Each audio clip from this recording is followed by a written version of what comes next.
Hello मेरे प्यारे प्यारे बच्चों बच्चों की प्यारी प्यारी मम्मियों एंड नॉट टू मिस प्यारे प्यारे पापास। सो दिल्ली वाली नानी is back again to tell you very interesting story. तो ये वाली कहानी है एक गांव की। एक छोटा सा लड़का था, 10-11 साल का होगा, और उसको बड़ा मन था कि वो अपने पापा की मदद करे घर चलाने में। अब इतना छोटा सा बच्चा क्या करता, उसको कोई नौकरी तो दे ही नहीं रहा था। तो उसने सोचा मैं कोई बिजनेस करता हूँ। अब बिजनेस कैसे करे, बिजनेस के लिए तो पैसे चाहिए। तो वो ऐसे सोचता सोचता बड़ा दुखी था, धीरे धीरे चलता चलता जा रहा था। एक बार गांव की एक पगडंडी पे तो उसने दो बड़े अच्छे सूटेड बूटेड से आदमी आगे चल रहे थे, बड़े अमीर से लग रहे थे। तो वो धीरे धीरे उनके पास को चलने लगा और उनकी बातें सुनने लगा। तो उसने क्या सुना, एक ने दूसरे को बोला कि यार लोग ऐसे ही कहते रहते हैं कि बिजनेस के लिए पैसे चाहिए तो ही बिजनेस हो सकता है। मैंने तो अपना बिजनेस बिल्कुल कुछ भी नहीं था मेरे पास तब खड़ा कर लिया था। अरे अगर इंसान चाहे तो एक मरे हुए चूहे से भी बिजनेस शुरू कर सकता है।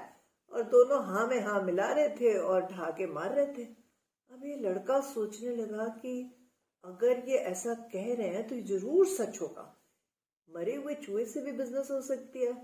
इतने में क्या हुआ, उसने देखा आगे एक कूड़े के ढेर में एक्चुअली में एक मरा हुआ चूहा पड़ा था। तो उसने सोचा यार ये तो बड़ी काम की चीज है, इससे तो बिजनेस शुरू हो सकता है।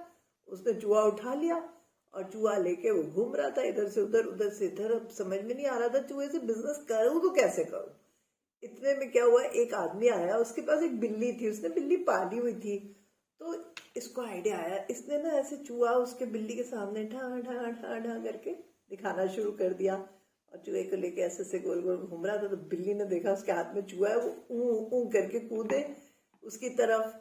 तो जो बिल्ली का मालिक था ना, उसने कहा यार ये चूहा मेरी बिल्ली को दे दे प्लीज। तो क्या लेगा तू मेरे से? तो उसने कहा जो देना दे दो, पैसे लूंगा, मुझे तो पैसे चाहिए। तो उसने कहा ठीक है। उसने अपनी जेब से निकाल के उसको एक बढ़िया सी शर्फी अच्छा मतलब कॉइन उसके हाथ में रख दिया।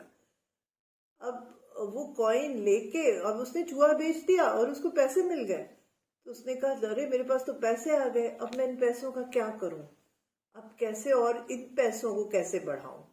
तो उसने क्या किया, जाके अब इतने पैसे तो थे नहीं कि वो दुकान खोल लेता, पर इतने जरूर थे कि एक मटका खरीद सकता था। तो उसने जाके एक कुम्हार से मटका खरीद लिया।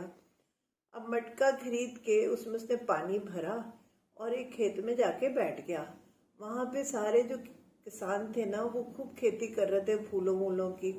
तो पहले तो ये कुछ नहीं बोला, क्योंकि इसको था कि मैं इनसे पैसे कैसे मांगू। तो उसको ये समझ में नहीं आ रही थी। और ये वो जमाना था जब पानी कोई नहीं बेचता था, पानी तो वैसे ही पिला देते थे सबको। आजकल तो हम बिस्लरी खरीदते हैं ना, पानी खरीदना पड़ता है। उस जमाने में पानी नहीं बेचा करते थे, पानी तो ऐसे ही पिलाते थे, पानी के प्याऊ बनाते थे। तो उसने सोचा मैं कुछ अच्छा करूंगा तो कुछ अच्छा जरूर होगा। तो वो अपने मटके से किसानों को ठंडा ठंडा पानी पिलाता था। उसके मन में था कि मैं किसान से पूछूंगा अगर मुझे नौकरी दे दे या मैं कुछ काम कर सकूं वहां पे, तो शायद मेरे लिए कुछ मदद कर दे कोई। उसे नहीं पता था कि भगवान भी देख रहा है कि इस लड़के को तो मैंने बिजनेसमैन बनाना है। तो वो पानी पिलाया जा रहा था उनको, और किसान उससे बड़ा खुश होते थे, उसको बड़ा आशीर्वाद देते थे। तो शाम को जब वो थके हारे घर जा रहे थे, तो उन्होंने कहा यार इस बच्चे ने हमारी इतनी सेवा करी है, इसको हमने जरूर कुछ देना है। तो सबने अपनी अपनी खेती में से ना खूब सारे फूल उसको दे दिए कि ये ले बेटा ये फूल तेरे लिए। अब इसके पास तो इतने सारे फूल इकट्ठे हो गए। अब ये क्या करता, इसने क्या किया, वो सारे फूल लपेटे, एक पोटली भरी और पोटली ली और मटका लिया और चल दिया एक मंदिर के बाहर जाके फैला के अपना कपड़ा वहां बैठ गया। सारे फूल उसने सजा लिए, मटके में भी थोड़े से फूल भर लिए और वहां बैठा। अब जैसे ही बैठा, लोग जैसे जैसे मंदिर में आते उससे बोलते फूल दे दो हमको, फूल बेच दो।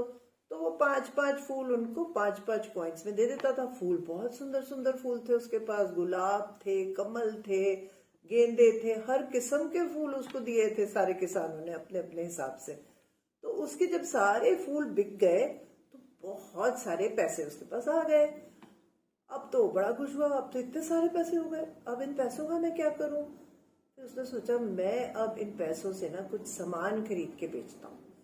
तो वो गया नदिया किनारे, उनके गांव में ना किश्तियां आती थी दूसरे गांव से, तो दूसरे गांव से किश्तियां सामान लेके आती थी जो उनके गांव में बिकता था। तो वो वहां गया, जैसे पोर्ट होते हैं ना आजकल, शिप्स के पोर्ट्स होते हैं, बड़े बड़े सामान आता है, एक्सपोर्ट इम्पोर्ट होता है, कार्गोज, वैसे वहां किश्तियां आती थी। तो किश्ती पे जाके उसने अपने पैसों से कुछ रोज के इस्तेमाल की अच्छी अच्छी चीजें खरीद ली, जो उसको पता था कि लोग जरूर खरीदते हैं, है ना। जैसे कि आटा हो गया, चावल हो गया, कुछ तेल हो गया, उसने ऐसे थोड़ी बहुत चीजें घर के यूज की खरीद ली। अब जब वो खरीद ली तो फिर उसने दुकान लगा के उनको बेच दिया। तो बेचा तो उसको और ज्यादा पैसे आ गए, प्रॉफिट हो गया, है ना। किश्ती का जो प्राइस थी वो कम थी, उसने थोड़ी उसमें ऐड करके बेच दी। अब जब उसके पास और पैसे आ गए तो उसको लगा कि ये तो आइडिया सबसे अच्छा है, मैं अब से सामान खरीदूंगा और बेच दूंगा। अब उसने पैसे काफी सारे इकट्ठे कर लिए थे। तो अगले दिन जब वो गया वहां, जब किश्तियां आई तो उसने देखा एक बहुत बड़ी किश्ती आई है, उसमें बहुत सारा सामान है। तो उसने उनको बोला कि आप ना मेरे को सारा ही सामान दे जाओ आज। तो उसने सारे पैसे अपने दे दिए और उनसे सारा सामान खरीद लिया। थोड़ा कम पड़ रहे थे उसके पैसे, तो उसने उनको बोला कोई बात नहीं, मैं आपके पैसे जो कम पड़ रहे हैं वो मैं कल दे दूंगा, पर आप मुझे सामान सारा ही दे दो किश्ती का। तो वो मान गए, क्योंकि उसने पहले भी खरीदा था, बेच दिया था, और उसको वो सब बड़ा प्यार करते थे। किश्ती वालों ने भी बड़ा प्यार किया कि छोटा सा बच्चा कितनी मदद कर रहा है अपने घर में, मम्मी पापा को पैसे कमा के दे रहा है। तो उन्होंने उसको सारे ही सामान दे दिया। अब जब इतना सारा सामान उसको मिल गया तो सारा का सारा सामान ही उसके पास था, सारे गांव वालों को उसी से लेना पड़ा। तो जब सारे गांव वाले उससे आके सामान खरीदने लगे तो उसके और पैसे बढ़ गए।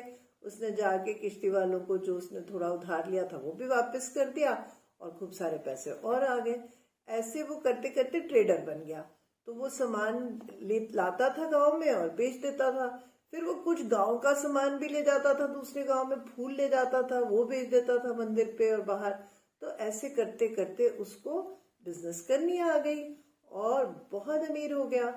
अब जब बहुत अमीर हो गया तो एक दिन उसको उसके गुरु ने कहा कि मंदिर गया तो वहां के पंडित गुरु ने उसको कहा कि जो भी हमें कुछ सिखाता है ना, हमें उसको गुरु दक्षिणा जरूर देनी चाहिए।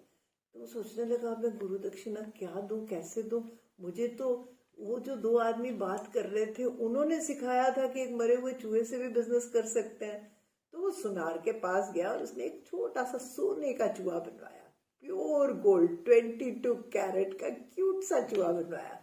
और वो फिर वो चूहा लेके वो वाले बिजनेसमैन के पास गया और उनको बोला ये मैं आपके लिए लाया हूँ। तो बड़े हैरान हुए, अरे सोने का चूहा ये क्यों लाए हो तुम मेरे लिए। तो उसने उन्हें बताया कि ये मैं आपको गुरु दक्षिणा दे रहा हूँ, क्योंकि आप ये बोल रहे थे कि मरे हुए चूहे से बिजनेस हो सकता है। तो मेरे तो सबसे बड़े बिजनेस कोच आप ही हो ना, आप ही के कहने से तो मैंने बिजनेस शुरू किया था, वो भी एक मरे हुए चूहे से। तो moral of the story is कि अगर कोई इंसान कुछ करना चाहे और किसी चीज में पूरा बिलीव करके उस पर मेहनत करे तो वो कुछ भी अचीव कर सकता है। तो वो छोटा सा बच्चा बिल्कुल फोकस था कि उसको कैसे भी करके पैसे कमाने और घर में देने हैं, तो वो कर पाया। तो आप लोग भी कुछ कर सकते हो ऐसा, है ना। So do something, let's see what business you can think of. Make some money, make some pocket money and give it to your mothers. They will be so happy. Love you all. Take care.